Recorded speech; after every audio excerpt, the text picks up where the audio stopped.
Welcome to Jayanthi's kitchen.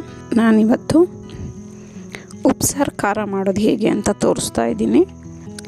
ಇದಂತೂ ಆರೋಗ್ಯಕ್ಕೆ ತುಂಬಾ ಒಳ್ಳೆಯದು. ಇದು ವಾರ 15 ದಿನದವರೆಗೂ ಮೇಲೇ ನಾವು ಸ್ಟೋರ್ ಮಾಡಿ ಇಟ್ಕೋಬೋದು. ಇದು ಕೆಡಲ್ಲ.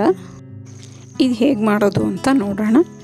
ನಾನು ಖಾರ ಇರೋ ಮೆಣಸಿನ್ಕಾಯಿ ತೊಗೊಂಡಿದ್ದೀನಿ, ಮಣ್ಕಟ್ಟು ಮೆಣಸಿನ್ಕಾಯಿ 1 ಹಿಡಿಯಷ್ಟು ತೊಗೊಂಡಿದ್ದೀನಿ. ಇದನ್ನು ಫ್ರೈ ಮಾಡ್ಕೊಬೇಕು. ಒಂದು ಸ್ವಲ್ಪ ಎಣ್ಣೆ ಹಾಕ್ಕೊಂಡು ನೀಟಾಗಿ ಫ್ರೈ ಮಾಡ್ಕೊಳ್ಳೋಣ. ಇದು ಫ್ರೈ ಮಾಡ್ಕೊಂಡಾದಮೇಲೆ ಇದನ್ನು ಆರಕ್ಕೆ ಬಿಡೋಣ. ಇದ್ರ ಜೊತೆಗೆ ಮೆಣಸುಕಾಳು ತೊಗೊಂಡಿದ್ದೀನಿ, 1 ಸ್ಪೂನಷ್ಟು ಮೆಣಸುಕಾಳು, 2 ಸ್ಪೂನಷ್ಟು ಜೀರಿಗೆ ತೊಗೊಂಡಿದ್ದೀನಿ, 1 ಹಿಡಿಯಷ್ಟು ಬೆಳ್ಳುಳ್ಳಿ, ಬಿಡಿಸಿರೋ ಬೆಳ್ಳುಳ್ಳಿ 1 ಹಿಡಿಯಷ್ಟು ತೊಗೊಂಡಿದ್ದೀನಿ. ಅಂದರೆ ಒಂದು 10 ಬೆಳ್ಳುಳ್ಳಿ ಅಂದ್ಕೊಳ್ಳಿ, ಅಷ್ಟು ಬೆಳ್ಳುಳ್ಳಿ ಸೇರಿಸ್ಕೊಂಡಿದ್ದೀನಿ.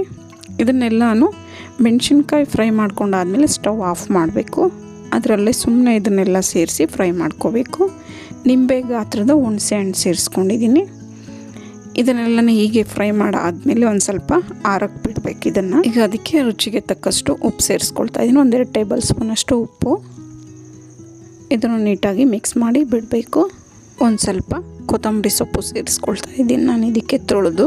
ಇದನ್ನೆಲ್ಲ ಒಂದು ಮಿಕ್ಸಿ ಜಾರ್ಗೆ, ತಣ್ಣಗಾದಮೇಲೆ ಮಿಕ್ಸಿ ಜಾರ್ಗೆ ಸೇರಿಸ್ಕೊಂಡು ಇದನ್ನು ನುಣ್ಣಗೆ ರುಬ್ಕೊಬೇಕಾಗುತ್ತೆ. ಅಂದರೆ ಪೂರ್ತಿ ನುಣ್ಣಗೂ ಇರಬಾರ್ದು, ಸ್ವಲ್ಪ ತರಿಯಾಗಿ ಇರೋ ರೀತಿ ರುಬ್ಕೋಬೇಕು. ಈಗ ನಾನು ಮಿಕ್ಸಿ ಜಾರ್ಗೆ ಸೇರಿಸ್ಕೊಳ್ತಾ ಇದ್ದೀನಿ. ಇದನ್ನೆಲ್ಲ ಸೇರಿಸ್ಕೊಂಡು ರುಬ್ಕೊಳ್ಳೋಣ. ಈಗ ಇದು ರುಬ್ಕೊಂಡಾಗಿದೆ.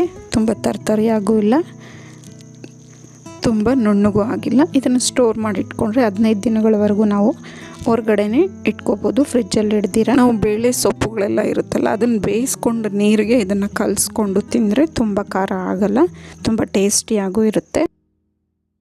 ಈ ರೆಸಿಪಿ ನಿಮ್ಗೆ ಇಷ್ಟ ಆದಲ್ಲಿ ಲೈಕ್, ಶೇರ್ ಆ್ಯಂಡ್ ಸಬ್ಸ್ಕ್ರೈಬ್ ಮಾಡಿ. ನಿಮ್ಮ ಅನಿಸಿಕೆ ಅಭಿಪ್ರಾಯವನ್ನು ಕಮೆಂಟ್ಸ್ ಮೂಲಕ ತಿಳಿಸಿ. Thank you for watching.